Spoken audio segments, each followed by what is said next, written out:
शुरुआत करेंगे राजनीति से जुड़ी एक अहम खबर के साथ, जहां कृषि मंत्री कमल पटेल का एक बड़ा बयान सामने आया है। उनका कहना है कि किसान कर्ज माफी पर राज्य सरकार श्वेत पत्र जारी करेगी। कमलनाथ सरकार में किसान कर्ज माफी के फैसले पर यह श्वेत पत्र जारी किया जाएगा। उनका कहना है कि झाबुआ में उपचुनाव के चलते किसान कर्ज माफी हुई, प्रदेश के दूसरे जिलों में किसानों का कर्जा माफ नहीं हुआ। इसके अलावा उन्होंने ये भी कहा कि 6000 करोड़ का सिर्फ कर्जा माफ किया गया है। मैं इसमें श्वेत पत्र ला रहा हूं, बिल्कुल कर्ज माफी पे भी ला रहे हैं, इनका झूठ पे भी ला रहे हैं, उसकी सबकी जांच करा रहे हैं, हम जांच करा रहे हैं।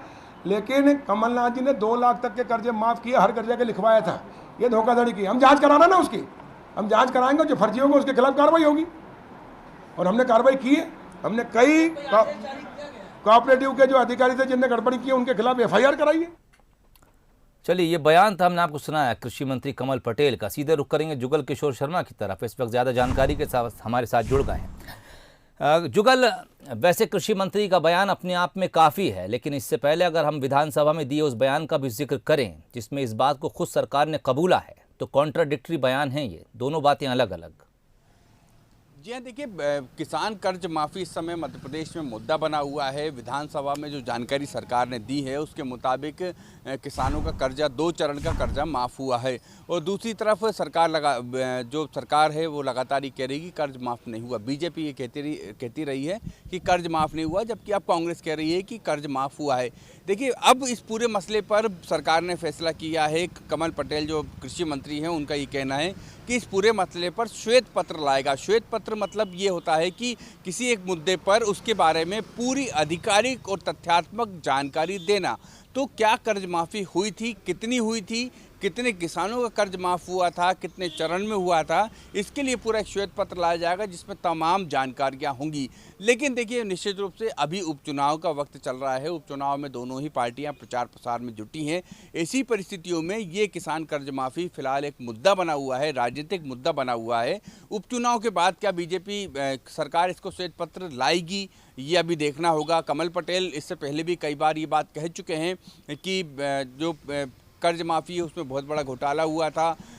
तत्कालीन मुख्यमंत्री कमलनाथ के खिलाफ FIR दर्ज कराई जाएगी, कांग्रेस नेताओं के खिलाफ, मंत्रियों के खिलाफ FIR दर्ज कराई जाएगी, लेकिन अभी तक ऐसा कोई एक्शन सरकार लेती हुई नज़र नहीं आ रही है।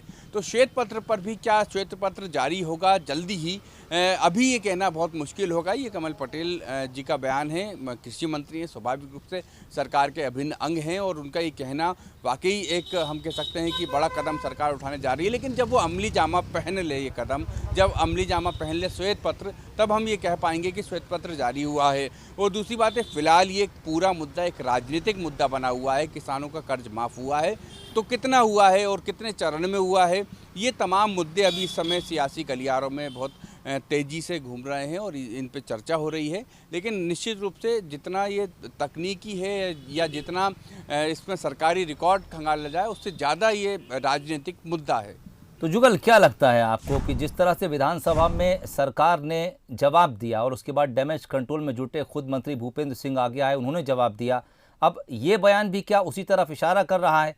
जैसा कि आपकी बात से अंदाज लगाया जा सकता है कि अगर ये श्वेत पत्र उपचुनाव से पहले आता है तो फिर वोटर के लिए तस्वीर साफ है, लेकिन अगर इस श्वेत पत्र को उपचुनाव के आगे टाला जाता है तो फिर ये एक सियासी बयान कहा जा सकता है क्या?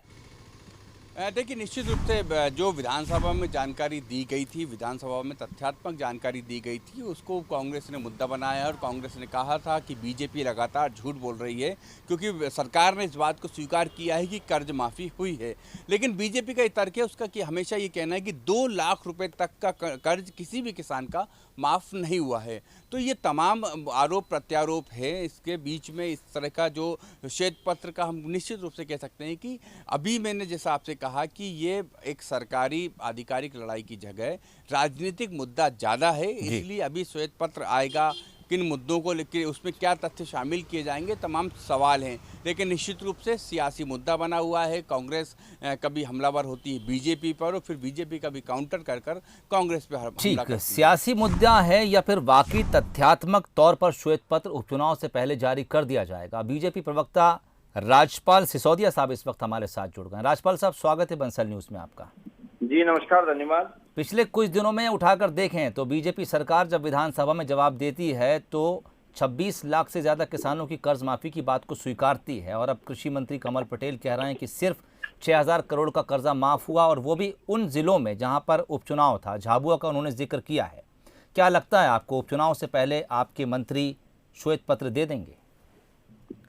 निश्चित तौर पर मध्य प्रदेश के अंदर कर्ज माफी को लेकर जिस प्रकार की उहापोह की स्थिति कांग्रेस ने निर्मित करने का काम किया है, कांग्रेस ने अपने ही बातों में उलझाकर लोगों को उलझाने का काम किया है। पहले कहा कि हम पूरे किसानों की पूरे 2 लाख रुपए तक के सभी बैंकों के कर्जे माफ करेंगे, फिर उसमें कुछ बैरियर लगाने का काम करा, फिर कुछ छटनी करने का काम किया।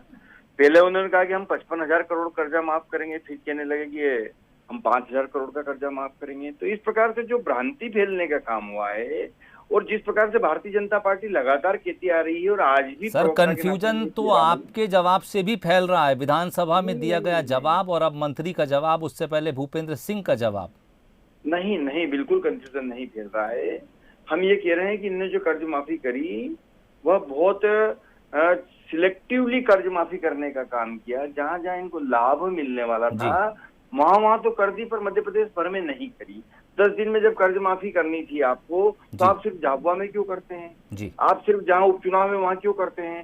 तो इस पूरी चीज को क्रिस्टल क्लियर करने के लिए, दूध का दूध और पानी का पानी करने के लिए अब सरकार की तरफ से कोई ऐसा दस्तावेज जारी करना अनिवार्य हो गया है जिससे कि उहापोह की स्थिति खत्म हो, जिससे कि जो सेवा सहकारी संस्थाएं हैं, जिन संस्थाओं के को ये कहा गया कि आप किसानों का कर्ज माफ करिए पर उनको पैसा नहीं दिया गया, प्रमाण पत्र बांट दिए गए हैं, तो वह आंकड़े सामने आए। क्योंकि हम ये चाह रहे थे कि कांग्रेस आंकड़े पेश करे कि उन्होंने क्या माफ करने का काम किया, पर कांग्रेस असफल हुई। अब हम ये आंकड़े पेश करेंगे कि वास्तविक में कांग्रेस ने क्या घालमेल करने का काम किया है, वास्तविक में कांग्रेस ने किस प्रकार से सहकारिता का जो तंत्र है, हमारा कोऑपरेटिव सेक्टर है, उसका दुरुपयोग करके उसका पूरा जो उसका एक सिस्टम था, उस सिस्टम को पूरा ठीक है। धनोपिया साहब जुड़ गए इस वक्त, उनसे भी पूछ लेते हैं कि आखिर क्या कुछ मामला था। धनोपिया साहब, स्वागत है आपका बंसल न्यूज पर। जी नमस्कार सोहेल जी। अब जबकि विधानसभा में जवाब आ चुका है और उसके बाद अब कृषि मंत्री का जवाब आया, उनका कहना है कि दरअसल कर्ज माफ तो हुआ है, लेकिन कांग्रेस को जहां जहां फायदा नजर आ रहा था वहां किसानों के कर्ज माफ कर दिए गए। क्या कुछ कहना है आपका? मध्य प्रदेश में 2018 जो कांग्रेस पार्टी की सरकार बनी थी, कंगाल था पूरा प्रदेश, खजाना खाली था, पैसा नहीं था। मुख्यमंत्री रहे शिवराज सिंह चौहान ने भी कहा था खजाने में पैसा नहीं है। वित्त मंत्री जयंत बलिया ने कहा था पैसा नहीं है, कहां से करोगे। ये तो आदरणीय कमलनाथ जी की कुशलता थी कि उन्होंने अपने कार्य कुशलता के दम पर 22 लाख किसानों कर्जे उस समय माफ कर दिए थे, पहले ही राउंड में, जिसकी सूची हमने शिवराज सिंह चौहान जी को बंगले पर जाकर दी थी। सूची, प्रिंटेड सूची, ये 22 लाख किसानों कर्जे, ये मोबाइल नंबर, ये खाता, ये राशि चेक कर लीजिए। और उसके बाद 4 लाख 5 लाख लोगों को और किए, और जिसको विधानसभा में स्वयं की सरकार ने माना है, कृषि मंत्री ने, कि 26 लाख 95 हजार किसानों का कर्जा माफ हुआ है। अब पढ़े लिखे लोग अगर हो तो समझ जाए, नहीं है तो कुछ ही बोलते रहे। धनोपिया साहब, मंत्री जी का कहना है कि पोर्टल पे गलत जानकारी चढ़ा दी गई। मंत्री जी इस्तीफा था पहले, सबसे पहले इस्तीफा मान लेंगे गलत जानकारी होगी। मंत्री के साइन है उसके स्टेटमेंट के ऊपर जो विधानसभा के पटल पर रखा गया है, मंत्री कृषि मंत्री कमल पटेल इस्तीफा दें कि मैं उस लायक नहीं हूँ, मुझसे कुछ भी हो जाता है, इस्तीफा देकर बाहर आ जाए, हम सारे रूप से घोषणा करते हैं, मान लेंगे उनकी बात को।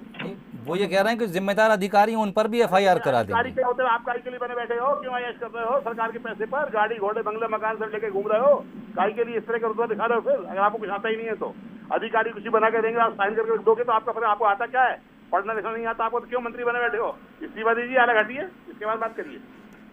ठीक। राजपाल सिसोदिया साहब, क्या वाकई आप मानते हैं कि विधानसभा में जानकारी दी गई वो गलत है और अब अधिकारियों पर कार्रवाई होनी चाहिए? देखिए, मेरा बहुत स्पष्ट कहना है जी कि अब तुलनात्मक बात करने की आवश्यकता पड़ेगी। जी, तुलनात्मक बात ये करना पड़ेगी कि कांग्रेस ने कहा क्या था वचन पत्र में और किया क्या वास्तविक में। कहा था कि हम सभी किसानों के कर्जे माफ करेंगे, तो फिर सिर्फ झाबुआ के किसानों के कर्जे माफ क्यों करें? कहा था कि हम पूरे मध्य प्रदेश का विकास करेंगे, तो सिर्फ छिंदवाड़ा का विकास करने का काम क्यों किया जी? तो ये जो बातें हैं, इन बातों को जनता के बीच में ले जाने का समय है, क्योंकि गफलत फैल रही है। आप कह रहे हो कि हमने 2 लाख तक के कर्जे माफ कर दिए, धनोपिया जी कह रहे हैं, उस चक्कर में 2 लाख तक के कर्जे माफ होने के का आपका बयान सुन के जो भोले वाले किसान है उनको ये आज भी आशा जग रही कि माफ होंगे, और वास्तविक में आपने माफ किए नहीं। कांग्रेस माफ करेंगे बाकी बचे हुए लोगों का। कर्जा माफ करना हमारा देश, हम करेंगे कर्जा माफ। 2 लाख से कम का कर्जा पहले माफ हुआ है, 2 लाख का कर्जा माफ करेंगे। आप लोगों ने बेईमानी की है, चंद्र समिति का सरकार। अगर आप मानते हैं कि कर्जा माफ नहीं किया आपने 2 लाख तक का, आप करेंगे, मतलब आप मानते हैं कि आपने नहीं किया। 2 लाख का पैसा, यही बात हम कह रहे हैं, 2 लाख से कम यही का बात कर्जा हम माफ कह रहे हैं जो अभी किया है। धनंजय जी के मुंह से जैसे तो गद्दारों से मिलकर ये भी सरकार धनंजय करेंगे हम लोग। श्री मुक्त से जो बात निकली कि अब आएगी सरकार तो करेंगे। मैं कह रहा हूँ अभी 2 लाख का कर्जा हमारे को वापस करने का हमारा शेड्यूल है। हम यही तो कह रहे हैं कि इन्होंने हम लोग मौका दे रहे हैं, बेईमानी कर रहे हैं, जहाँ इनको लाभ हो रहा था वहाँ इनको कर्जा माफ कर दिया, जहाँ इनको जापान में चुनाव किसानों का कर्जा माफ हुआ, रिकॉर्ड पर बता दो, देख लीजिए। इन्होंने वहाँ पे कर्जा माफ सिसोदिया कर साहब दिया। और जहाँ धनोपिया चुनाव नहीं साहब, थे वहाँ के किसान रोकना चाहूँगा आपको। बहुत बहुत शुक्रिया हमसे बातचीत के लिए। अब देखना होगा, कांग्रेस का हालांकि दावा है कि उन्होंने कई लाख किसानों के कर्जे माफ़ किए हैं और ये जानकारी खुद विधानसभा में रखी भी गई है एक लिखित जवाब के तौर पर। और अब कांग्रेस का ये भी दावा है कि जब वो सरकार वापस बनाएंगे मध्य प्रदेश में तो जो बचे हुए किसान हैं उनका कर्जा माफ़ होगा। वहीं इस बीच कृषि मंत्री कमल पटेल ने बड़ा बयान दिया। उनका कहना है कि कांग्रेस ने कर्ज माफ़ी तो की है, लेकिन जिन जगहों पर की है दरअसल कांग्रेस को वहाँ से कुछ फ़ायदा मिलता दिखा, इसलिए उन इलाकों की कर्ज माफ़ी की। उन्होंने झाबुआ का जिक्र किया जहाँ उपचुनाव था। उन्होंने कहा कि उपचुनाव में फ़ायदा लेने के लिए कांग्रेस सरकार ने उस इलाके के किसानों की कर्ज माफ़ी की और वहाँ से उनके वोट बटोरे। साथ ही उन्होंने ये भी कहा है कि श्वेत पत्र लाएंगे वो और पूरी स्थिति क्लियर करेंगे कि किन किन जिलों में कर्ज माफ़ी किन कारणों से की गई। अब देखना होगा श्वेत पत्र कब तक आता है, क्या कुछ जवाब इस पूरे मामले पर बीजेपी देती है।